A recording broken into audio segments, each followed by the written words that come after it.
അത്രയും cult ക്ലാസിക്കായിട്ടുള്ള God ഫാദറും മഹാഭാരതവും ഒന്ന് blend ചെയ്ത് അതിനെ എങ്ങനെ ഈ ഒരു കാലഘട്ടത്തിലേക്ക് അല്ലെങ്കിൽ നമുക്കിപ്പോൾ പ്രസൻറ്റിലേക്ക് കൊണ്ടുവരാം എന്നുള്ളൊരു പ്ലാനിലാണ് അതിൻ്റെ എഴുത്തും ഒക്കെ തുടങ്ങുന്നത്. ആ കരിയറിൽ അത്രയും അധികം സമയം അഭിനയിക്കാതിരുന്നതിൻ്റേതായ എല്ലാ എക്സൈറ്റ്മെൻറ്റും അദ്ദേഹത്തിൻ്റെ ഭാഷയിൽ പറഞ്ഞ അഭിനയത്തോടുള്ള ആർത്തി നമുക്ക് സെറ്റിൽ കാണാൻ പറ്റുമായിരുന്നു. ഗിരീഷ് ബോധൻ സാറൊക്കെ എപ്പോഴും പറയുന്നൊരു കാര്യമുണ്ട്, നമുക്ക് ഇപ്പോൾ ഒരു സിനിമ അല്ലെങ്കിൽ ഈ ആർട്ടിസ്റ്റ് തരുന്ന ഔട്ട്പുട്ടിലാണ് നമ്മുടെ സിനിമ. അല്ലെങ്കിൽ അവർ കുറച്ച് ഡൗൺ ആണെങ്കിൽ അത് സ്ക്രീനിൽ അറിയാൻ പറ്റും, അല്ലെങ്കിൽ അത് നമ്മളെ ഭയങ്കരമായിട്ട് അഫക്റ്റ് ചെയ്യും.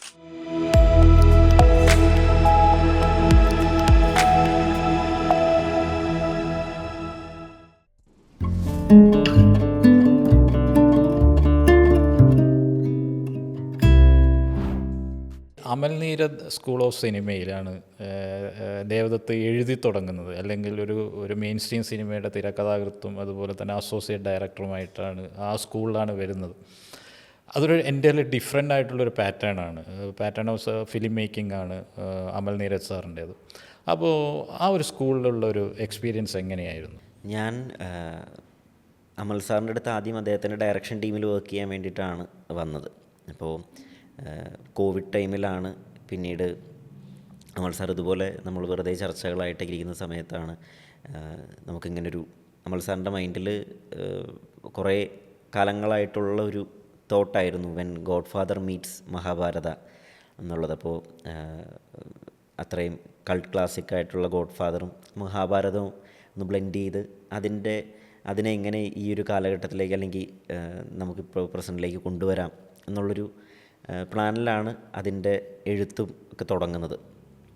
അപ്പോൾ അതിൽ വന്ന അല്ലെങ്കിൽ ആ ഒരു അമൽ നീരദ് പ്രൊഡക്ഷൻസ് അല്ലെങ്കിൽ അവിടുത്തെ അതൊരു ഫിലിം സ്കൂളായിട്ടാണ് ഞാനിപ്പോഴും കാണുന്നത്. അപ്പോൾ ഇപ്പം എന്നെ ഒരുപാട് നമുക്ക് ലോക സിനിമകളൊക്കെ കൂടുതൽ പരിചയപ്പെടുത്തിയത് അമൽ സാറാണ്. ഞാനങ്ങനെ ഒരുപാട് ഭാഷകളിലെ സിനിമകളൊന്നും കണ്ടുകൊണ്ടിരുന്ന ഒരാളൊന്നുമല്ല. അപ്പോൾ അമൽ സാർ അത് നിർബന്ധമായിട്ടും അമൽ സാർ എപ്പോഴും പറയും, ഞാൻ സിനിമ കണ്ട് സിനിമാക്കാരനായ ആളാണ്. അപ്പോൾ അതൊക്കെ എന്നെ ഒരുപാട് സ്വാധീനിച്ചിട്ടുണ്ട്. പിന്നെ നമ്മൾ അതിൻ്റെ ഒരു എഴുത്തിൻ്റെ സമയത്ത് പറയുകയാണെങ്കിൽ ഞാൻ എല്ലാ കാലത്തും ഫോളോ ചെയ്യും എന്നെനിക്ക് ഉറപ്പുള്ളൊരു കാര്യമാണ്. അപ്പോൾ നമ്മൾ ചില സീനുകളൊക്കെ വർക്ക് ചെയ്ത് സാറിൻ്റെ അടുത്ത് ചർച്ച ചെയ്യുമ്പോൾ സാറ് പറയും, ഓക്കെ ഇതിൽ ഇൻഫർമേഷൻ ഉണ്ട്, അപ്പോൾ ഇനി എൻ്റർടൈൻമെൻറ്റ് എവിടെയാണ് എന്ന് ചോദിക്കും.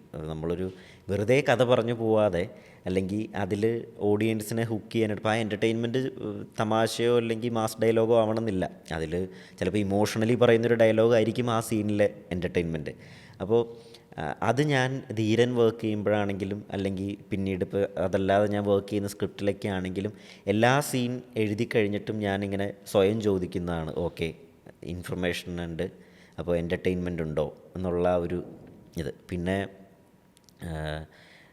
അമൽ സാർ ഇപ്പോൾ ഞാൻ അദ്ദേഹത്തിൻ്റെ അസോസിയേറ്റായിട്ട് വർക്ക് ചെയ്യുന്നപ്പോൾ എനിക്ക് ഭീഷ്മപർവ്വത്തിൻ്റെ ആ ഫസ്റ്റ് തോട്ട് തൊട്ട് അതിൻ്റെ റിലീസ് വരെ അതൊരു 2.5 വർഷത്തെ ഒരു ജേർണി ആയിരുന്നു, പ്രത്യേകിച്ച് കോവിഡും ഒക്കെ ആയതുകൊണ്ട്. അപ്പോൾ എനിക്കതിൽ A to Z കാര്യങ്ങളിൽ അദ്ദേഹത്തിൻ്റെ കൂടെ നിന്നത് കാണാൻ പറ്റി അല്ലെങ്കിൽ പഠിക്കാൻ പറ്റി എന്നുള്ള ഒരു വലിയ ഭാഗ്യം കിട്ടി.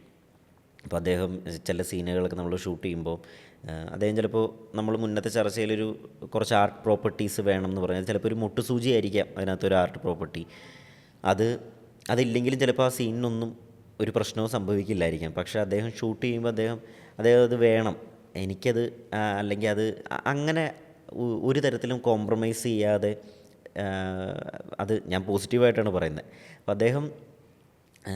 അദ്ദേഹത്തിൻ്റെ വിഷൻ അല്ലെങ്കിൽ അദ്ദേഹത്തിൻ്റെ കൺവിക്ഷനിലുള്ള സിനിമയ്ക്ക് എനിക്കത് വേണം എന്ന് പറയുമ്പോൾ ഞാനൊക്കെ പല കാര്യങ്ങളിലും ഇങ്ങനെ അല്ലെങ്കിൽ അതില്ലെങ്കിലും പോട്ടെ എന്നൊക്കെ വിചാരിക്കും. പക്ഷേ എനിക്ക് ഈ അമൽ സാറിൻ്റെ കൂടെ വർക്ക് ചെയ്തതിന് ശേഷം ഞാനും അങ്ങനെ ചില കാര്യങ്ങളിൽ അല്ലെങ്കിൽ അത് വേണം, അതുണ്ടാക്കുന്ന ചിലപ്പോൾ ചെറിയൊരു ഇമ്പാക്റ്റ് ആയിരിക്കും, ആ ഇമ്പാക്റ്റും എൻ്റെ സിനിമയ്ക്ക് വേണം എന്നൊക്കെ ഉള്ള തോട്ടുകളൊക്കെ അവിടെ നിന്നാണ് കിട്ടിയത് എനിക്ക്. അതോടൊപ്പം തന്നെ അമൽ സാർ ഇടയ്ക്ക് പറയുന്ന ഒരു കാര്യമുണ്ട്, ഇപ്പോൾ അമൽ സാറിൻ്റെ കൂടെ വർക്ക് ചെയ്ത അസിസ്റ്റൻറ്റ്സ് അല്ലെങ്കിൽ വർക്ക് ചെയ്തവർ പിന്നീട് മലയാള സിനിമയിൽ എവിടെ ചെന്നാലും കസേര വലിച്ചിട്ടിരിക്കാൻ പറ്റുന്നൊരു സ്പേസ് അവർക്ക് കിട്ടണം എന്നുള്ളൊരു ആഗ്രഹം എനിക്കുണ്ടെന്ന് അമൽ സാർ പറയുമായിരുന്നു. അത് ഇപ്പോൾ എൻ്റെ കാര്യത്തിലും ഞാനിപ്പോൾ എവിടെ ചെന്നാലും സോഫാർ എൻ്റെ മേൽവിലാസം എന്ന് പറഞ്ഞ ഭീഷ്മപർവ്വത്തിൻ്റെ റൈറ്റർ എന്നുള്ളത്, അല്ലെങ്കിൽ അമൽ സാറിൻ്റെ അസോസിയേറ്റ് ആയിരുന്നു എന്ന് പറയുന്നതാണ് എനിക്കുള്ള മേൽവിലാസം. അത് മലയാള സിനിമയിൽ നമുക്ക് അത് തരുന്നൊരു സ്പേസ് ചെറുതല്ല. എവിടെ ഏതൊരു ആർട്ടിസ്റ്റിൻ്റെ അടുത്തേക്കും അല്ലെങ്കിൽ നമുക്ക് ഇപ്പോൾ ഒരു കഥ പിച്ച് ചെയ്യാനുണ്ടെങ്കിൽ നമുക്ക് ഈ മേൽവിലാസം ഭയങ്കര യൂസ്ഫുള്ളാണ്. അപ്പോൾ എന്നെ സംബന്ധിച്ച് അമൽ നീരദ് പ്രൊഡക്ഷൻസിൽ എനിക്ക് സിനിമ പഠനം എന്നതിലുപരി എനിക്കൊരു കരിയറും അവിടെ ലഭിച്ചു എന്നുള്ളതാണ് ഏറ്റവും വലിയ എന്നെ സംബന്ധിച്ചുള്ള തമാശ എന്ന് പറയുന്ന സിനിമയിൽ നിന്ന് എൻറ്റയർലി ഡിഫറെൻ്റ് ആയിട്ടുള്ളൊരു ഒരു മേക്കിംഗ് പാറ്റേൺ ആണ് അമൽ നീരദ് എന്ന് പറയുന്ന ഒരു സംവിധായകനുണ്ട്. അദ്ദേഹം പുതിയൊരു ലാംഗ്വേജ് ഉണ്ടാക്കിയിട്ടുണ്ട്. പ്രത്യേകിച്ച് ബിഗ് ബി പോലുള്ള സിനിമകളിലൂടെ മലയാള സിനിമയിൽ തന്നെ ഒരു മലയാളിത്തമില്ലാത്ത, അദ്ദേഹത്തിനോട് സംസാരിക്കുമ്പോൾ അദ്ദേഹം പറഞ്ഞത് പിന്നെ ഒരു മലയാളിത്തമില്ലാത്ത ഒരു ഭാഷയിലേക്ക് സിനിമ കൊണ്ടുവരുന്നു. അത് എൻ്റർലി ഡിഫറെൻ്റ് ആയിട്ടുള്ളൊരു സിനിമ ലാംഗ്വേജ് ഉണ്ടാക്കുന്നു. ഭീഷ്മപർവ്വത്തിലേക്കാണെങ്കിൽ ഒരു ഡിഫറെൻ്റ് ആയിട്ടുള്ള ഒരു ആക്ഷൻ പാറ്റേണിൽ, ഇത് ഗോഡ് ഫാദർ മീറ്റ്സ് മഹാഭാരത എന്ന് പറയുമ്പോൾ എൻ്റർലി ഡിഫറെൻ്റ് ആയിട്ടുള്ളൊരു സ്റ്റൈലൈസ്ഡ് ആയിട്ടുള്ളൊരു ഫിലിം മേക്കിംഗ് ആണ്. അങ്ങനെ ഒരു സ്കൂളാണ്.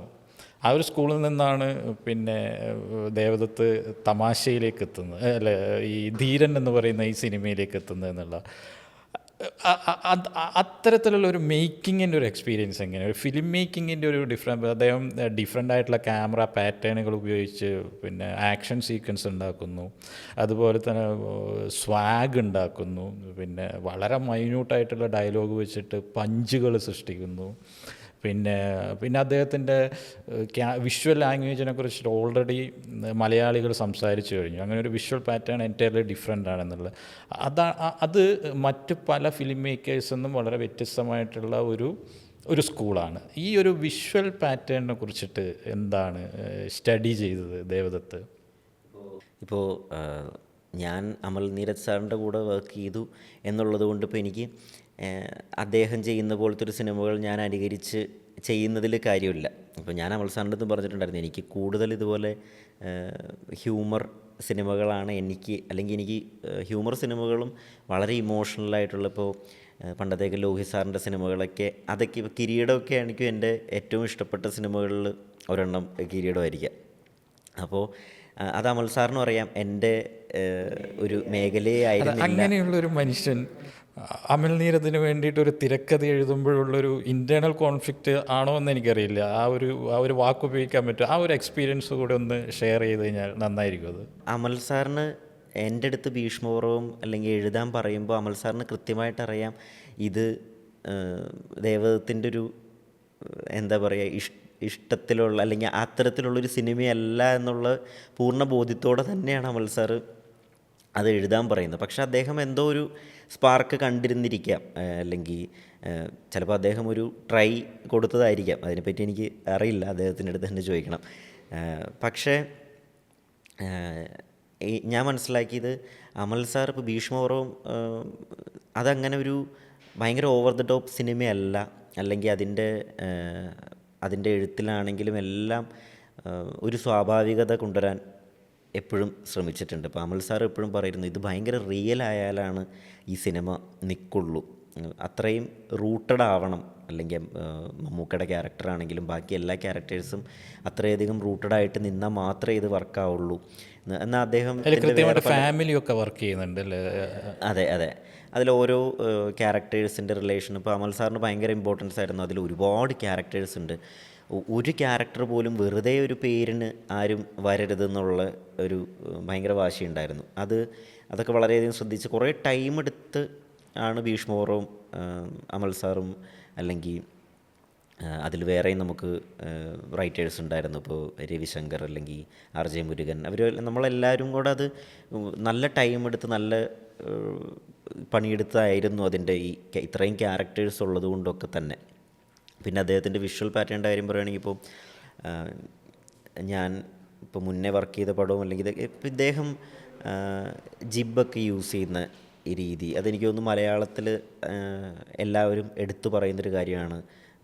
അമൽ നീരദ് ജിബ് ഉപയോഗിക്കുന്നത്, അല്ലെങ്കിൽ അദ്ദേഹം അതൊന്നും അങ്ങനെ പഠിക്കാൻ പറ്റിയിട്ടുള്ള കാര്യങ്ങളല്ല. ഇപ്പോൾ ചില സമയത്തൊക്കെ ചില സീനുകൾ എങ്ങനെ ഇതിപ്പോൾ എങ്ങനെയായിരിക്കും സാർ ഷൂട്ട് ചെയ്യാൻ പോകുന്നതെന്നുള്ളത് നമ്മളിങ്ങനെ ചിന്തിക്കുമ്പോൾ അദ്ദേഹത്തിനത് കേക്ക് വർക്കായിട്ട് അദ്ദേഹം അതിൻ്റെ പ്രത്യേകിച്ച് ഇപ്പം നേരെ ഇപ്പം ഞാനൊക്കെ സിനിമ ചെയ്യുമ്പോൾ നമ്മൾ മുന്നേ തന്നെ ഷോർട്ട് ഡിവിഷനും അല്ലെങ്കിൽ കൃത്യമായിട്ട് ഇപ്പോൾ ഇത് അങ്ങനെ മുന്നേ അതിനൊരു ഷോർട്ട് ഡിവിഷൻ ചിലപ്പോൾ അദ്ദേഹത്തിൻ്റെ മനസ്സിലായിരിക്കാതെ നടന്നത് അങ്ങനെ അപ്പോൾ അത് എക്സ്പീരിയൻസ് കൊണ്ടുണ്ടായ ഒരു കാര്യമാണ്. അല്ലെങ്കിൽ അദ്ദേഹത്തിൻ്റെ ഇത്രയും വർഷത്തെ അദ്ദേഹം മുന്നേ SRFT പഠിച്ച് അല്ലെങ്കിൽ അതിന് ശേഷം RGV അവിടെ പ്രൊഡക്ഷൻസിൽ വർക്ക് ചെയ്ത് അങ്ങനെ ആ ഒരു അദ്ദേഹത്തിൻ്റെ ഒരു സീസൺഡ് ഫിലിം മേക്കറുടെ എക്സ്പീരിയൻസിൻ്റെ പുറത്താണ് ഇപ്പോൾ പല സാധനങ്ങളും. അത് പറഞ്ഞപ്പോൾ തന്നെയാണ് പല ഡയലോഗ്സൊക്കെ വർക്ക് ചെയ്യുന്ന സമയത്ത് ഏറ്റവും എക്സാമ്പിൾ പറയുകയാണ് ഇപ്പോൾ ബോംബെക്കാര ജാവോ എന്ന് പറയണം എന്ന് പറയുന്ന മമ്മൂക്കയുടെ ഡയലോഗ്. ഇപ്പോൾ ഞാനിങ്ങനെ അമൽ സാറിൻ്റെ അടുത്ത് ചോദിച്ചിട്ടുണ്ട്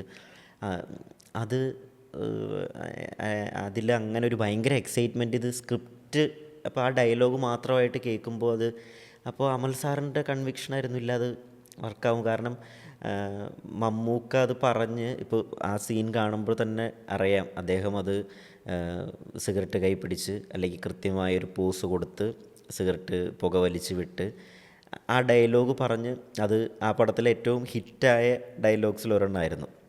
അപ്പോൾ അവിടെയൊക്കെ ഞാൻ അതുപോലെ പല ഡയലോഗ്സും എനിക്ക് പല കൺഫ്യൂഷൻ ഉണ്ടായിരുന്ന ഞാനിങ്ങനെ ഇത് വർക്കാവുമോ എന്നുള്ള കൺഫ്യൂഷൻ. അപ്പോൾ അമൽ സാർ ഇല്ലടോ അത് വർക്കാവും എന്ന് പറയുന്ന ഒരു സീസൺഡ് റൈറ്റർ അല്ലെങ്കിൽ ഫിലിം മേക്കർക്ക് കിട്ടേണ്ട ഇപ്പോൾ എനിക്കൊക്കെ ഭാവിയിൽ കിട്ടുമായിരിക്കും അത്തരത്തിലുള്ളൊരു ഓഡിയൻസിനെ ഓഡിയൻസിൻ്റെ ആ ഒരു പൾസ് അറിയുക എന്ന് പറയുന്ന ഒരു കാര്യം. മമ്മൂട്ടി എന്ന് പറയുന്ന നടൻ്റെ കൂടെ ഉള്ളൊരു അനുഭവം എന്തായിരുന്നു? അത് നമുക്കൊക്കെ ഏറ്റവും വലിയൊരു ഡ്രീമായിരുന്നല്ലോ. ഇപ്പോൾ ആദ്യമായിട്ട് എഴുതുന്നൊരു സിനിമ അല്ലെങ്കിൽ നമ്മൾ എഴുതുന്നൊരു ഡയലോഗ് അത് മലയാളത്തിലെ എനിക്ക് തോന്നുന്നു വോയിസ് മോഡുലേഷൻ്റെ കാര്യത്തിലൊക്കെ ഏറ്റവും ബെസ്റ്റ് എന്ന് പറയുന്ന ഒരു ആക്ടറാണ് മമ്മൂക്ക. അപ്പോൾ നമ്മൾ ഇപ്പോൾ ഡയലോഗൊക്കെ എഴുതുന്ന സമയത്തൊക്കെ നമ്മളതിങ്ങനെ പറഞ്ഞു നോക്കുമല്ലോ, നമ്മുടെ രീതിയിലായിട്ട് പറഞ്ഞു നോക്കും. പക്ഷേ ഇദ്ദേഹം വന്നത് പെർഫോം ചെയ്ത് നമ്മൾ വിചാരിക്കാത്ത മോഡുലേഷനിലായിരിക്കും ഇദ്ദേഹം അതെന്നാൽ വളരെ ചെറിയ ചെറിയ പോസുകളിലും അങ്ങനെ മൈന്യൂട്ടായിട്ടുള്ള കാര്യങ്ങൾ ചെറിയ ഇടർച്ചകളിലുമൊക്കെ കൊണ്ടുവരുന്നതാണ് ആ ഒരിത്. അത് ഇപ്പോൾ ഭീഷ്മപർവം സിങ് സൗണ്ടിൽ ചെയ്ത സിനിമയായിരുന്നു. പക്ഷെ അതിൽ 1-2 സീനുകൾ നമുക്ക് ഡബ് ചെയ്യേണ്ടതായിട്ട് ഇപ്പോൾ കാറിൽ ട്രാവൽ ചെയ്യുന്നൊരു സീനും പിന്നെ മഴയുള്ളൊരു സീനും. അപ്പോൾ ആ സമയത്ത് സിങ് സൗണ്ട് യൂസ് ചെയ്യാൻ പറ്റാത്ത കാരണം നമ്മൾ ഡബ് ചെയ്തു. അപ്പോൾ ആ സമയത്ത് ഡബിൻ്റെ സമയത്ത് മമ്മൂക്ക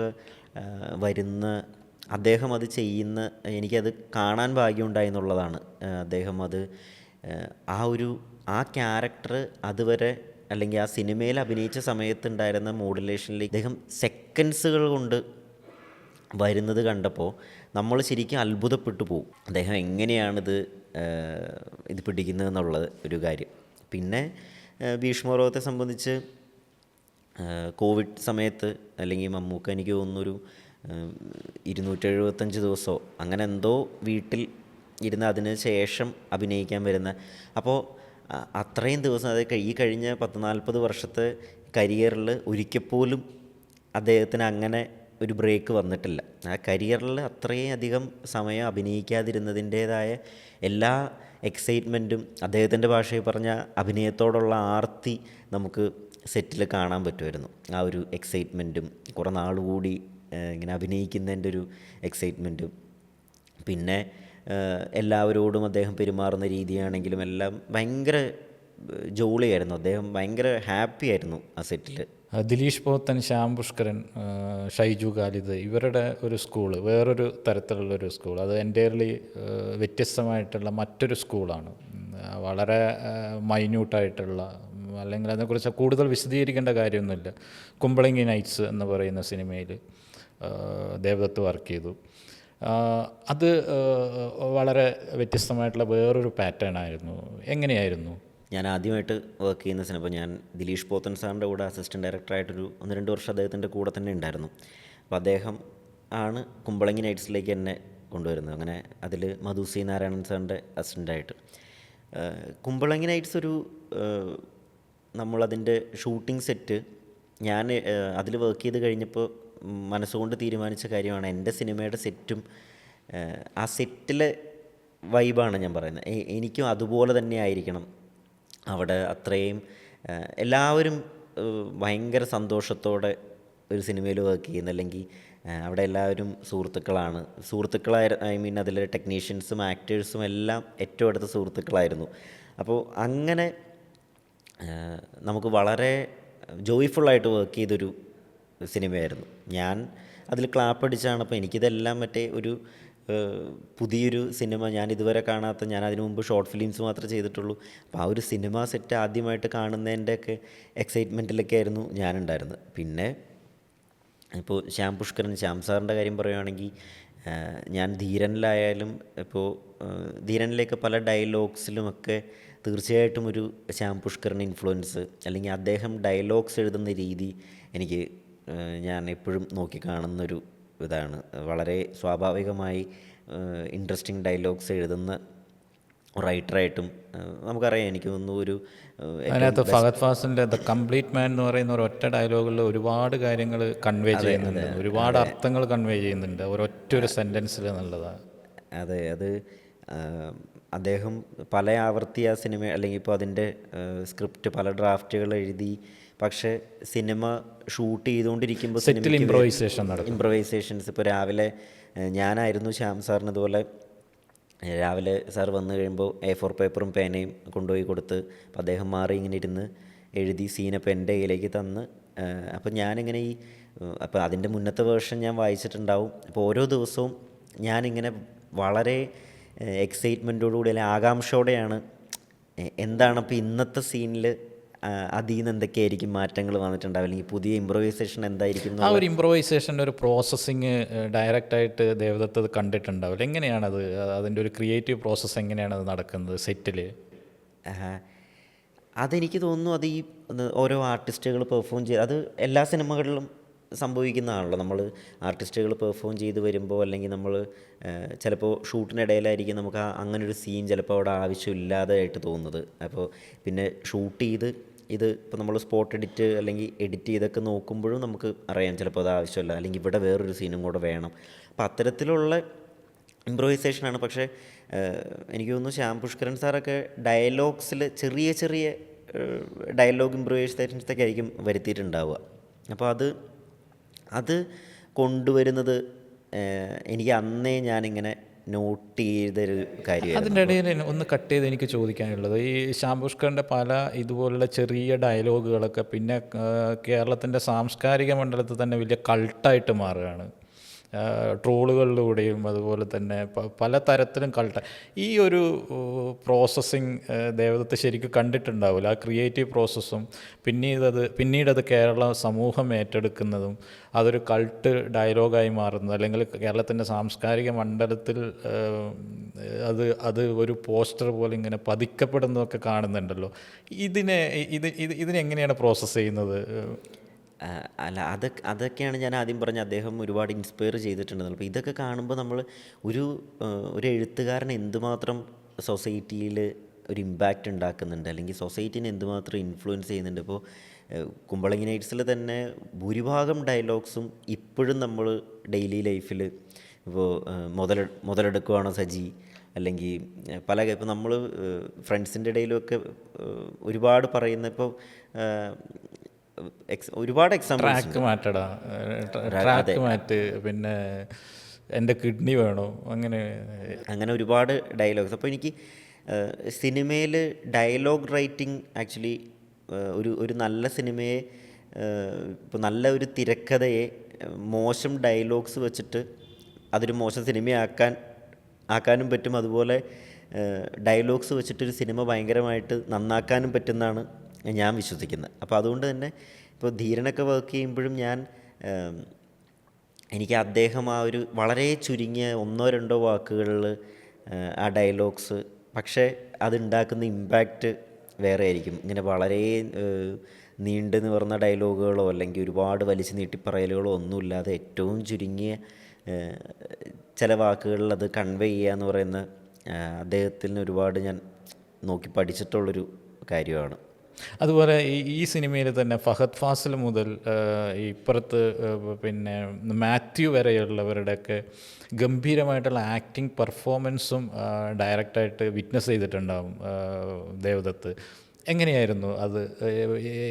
ഇവരുടെ ഓരോരുത്തരുടെയും ഡിഫറെൻ്റ് ആയിട്ടുള്ള പാറ്റേൺ ആണ്, ഡിഫറെൻ്റ് ആയിട്ടുള്ള ക്യാരക്ടറൈസേഷനാണ് ഒക്കെയാണ്. ഇവരുടെ ഒരു പെർഫോമൻസിൻ്റെ ഒക്കെ ഒരു ലെവൽ എങ്ങനെയായിരുന്നു? കുമ്പളങ്ങിയിൽ എനിക്ക് തോന്നുന്നു കുമ്പളങ്ങി നൈറ്റ്സ് ഇപ്പോഴും നമ്മൾ ആ സിനിമ കാണുമ്പോൾ അതിലഭിനയിച്ചിരിക്കുന്ന എല്ലാവരുടെയും ഒരു കരിയറിലെ ഏറ്റവും ബെസ്റ്റ് ക്യാരക്ടേഴ്സ് എടുത്ത അതിലൊന്നിപ്പോൾ ഞാൻ മനസ്സിലാക്കുന്നത് സൗബിൻ ഷാഹിറിൻ്റെ കരിയർ ബെസ്റ്റാണ് സജി. അദ്ദേഹത്തിൻ്റെ കരിയറിലെ ഏറ്റവും ബെസ്റ്റ് ക്യാരക്ടറാണ്.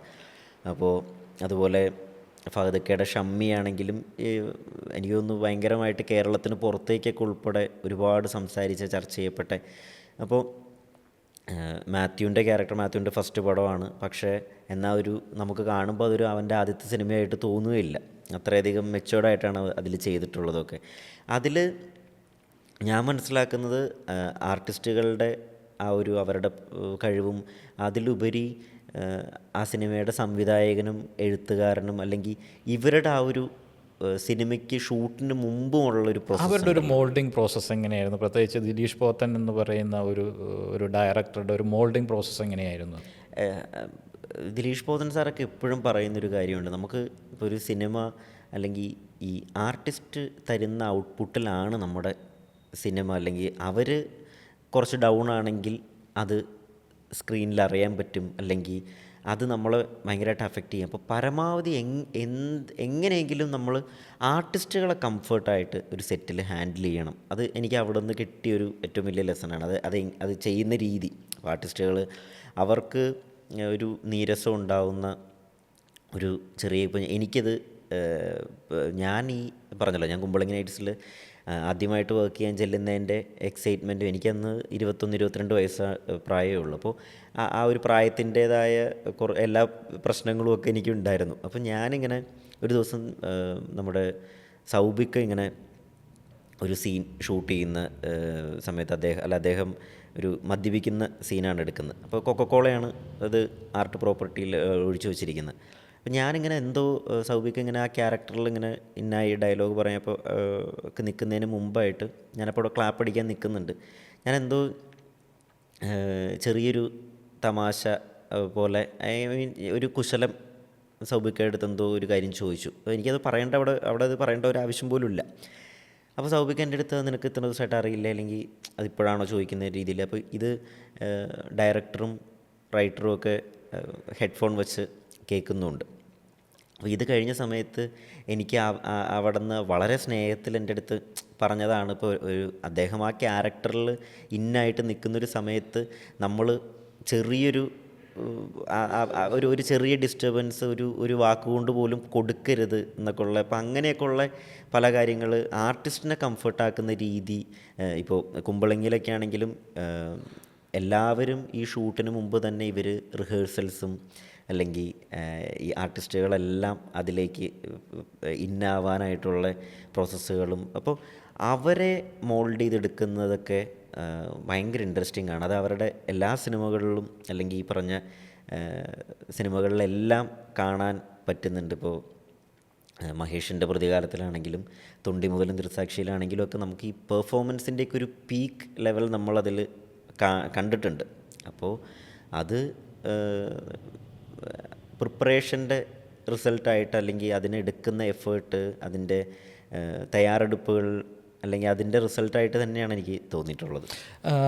തിരിച്ച് നമ്മൾ തമാശകളുടെ ഒരു ലോകത്തേക്ക് വന്നു കഴിഞ്ഞാൽ ദേവദത്തിൻ്റെ ഒരു പേഴ്സണൽ ലൈഫിൽ തന്നെ ദേവദത്തിൻ്റെ അച്ഛൻ ഒരു മിങ്സ് പരേഡ് ട്രൂപ്പ് നടത്തിക്കൊണ്ട് പോയിട്ടുള്ള ഒരു മനുഷ്യനായിരുന്നു. അതുകൊണ്ട് തന്നെ അത്തരത്തിലുള്ള ഒരു അറ്റ്മോസ്ഫിയറിലൂടെയാണ് ദേവദത്ത് വളർന്നു വരുന്നത്. ഒരു പക്ഷേ തമാശകളുടെ അല്ലെങ്കിൽ അത്തരത്തിലുള്ളൊരു സാംസ്കാരികതയുടെ ഒരു ജീവിതമായിരിക്കാം ഇത് ദേവദത്ത് ജീവിച്ചതെന്ന് ഞാൻ ഊഹിക്കുന്നു.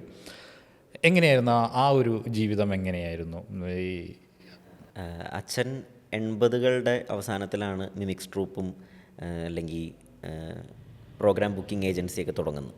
അപ്പോൾ കൊച്ചിൻ ഡിസിക എന്നായിരുന്നു മിമിക്സ് ട്രൂപ്പിൻ്റെ പേര്.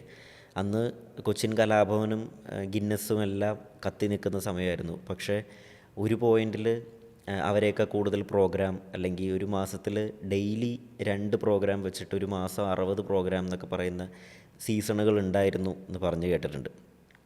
അപ്പോൾ അച്ഛനെന്തോ 20-21 വയസ്സ് ഒക്കെ ഉള്ള സമയത്താണ് അച്ഛനിങ്ങനെ ഒരു ട്രൂപ്പിൻ്റെ ഓണറാവുന്നതൊക്കെ. അത്രയും ITI കഴിഞ്ഞ ഉടനെയാണ് 21 വയസ്സിൽ 21 ITI പഠനം കഴിഞ്ഞ ഉടനെയാണ് അച്ഛൻ ഈ ട്രൂപ്പ് തുടങ്ങുന്നതും ഏജൻസി തുടങ്ങുന്നതൊക്കെ. അപ്പോൾ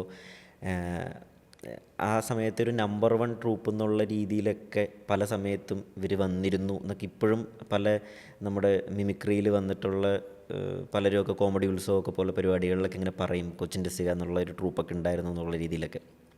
അപ്പോൾ അച്ഛൻ നല്ലൊരു സംഘാടകനായിരുന്നു എന്നുള്ളതാണ്. അച്ഛൻ ആ പ്രായത്തിലും അല്ലെങ്കിൽ അതിന് ശേഷം പല കാര്യങ്ങളും ഡീൽ ചെയ്യുന്നത്, അല്ലെങ്കിൽ അതിൻ്റെ ഒരു പ്രഷറും ഒരു പോയിൻ്റൊക്കെ കഴിഞ്ഞപ്പോൾ അച്ഛന് 2007 മിമിക്സ് ട്രൂപ്പ് അച്ഛൻ നിർത്തുന്നത്. മിമിക്സ് നിർത്തുന്നത്. കാരണം അപ്പോഴേക്കും റിയാലിറ്റി ഷോസ് ഒക്കെ വന്ന് ആ ഒരു മിമിക്സിൻ്റെ ആ ഒരു ടൈമൊക്കെ പയ്യെ മാറി തുടങ്ങുന്നൊരിതായിരുന്നു. പക്ഷെ നാടക ട്രൂപ്പൊക്കെ പിന്നീടും സജീവമായിരുന്നു. അല്ലെങ്കിൽ ഇപ്പോഴും നാടക ട്രൂപ്പ്, ഇത് ഈ വർഷവും നാടകം ഉണ്ടായിരുന്നു. അപ്പോൾ അച്ഛനത് ഇതെല്ലാം മാനേജ് ചെയ്യുന്നത്, അല്ലെങ്കിൽ അത് ഞാൻ ചെറുപ്പം തൊട്ടേ കാണുന്നതാണ്.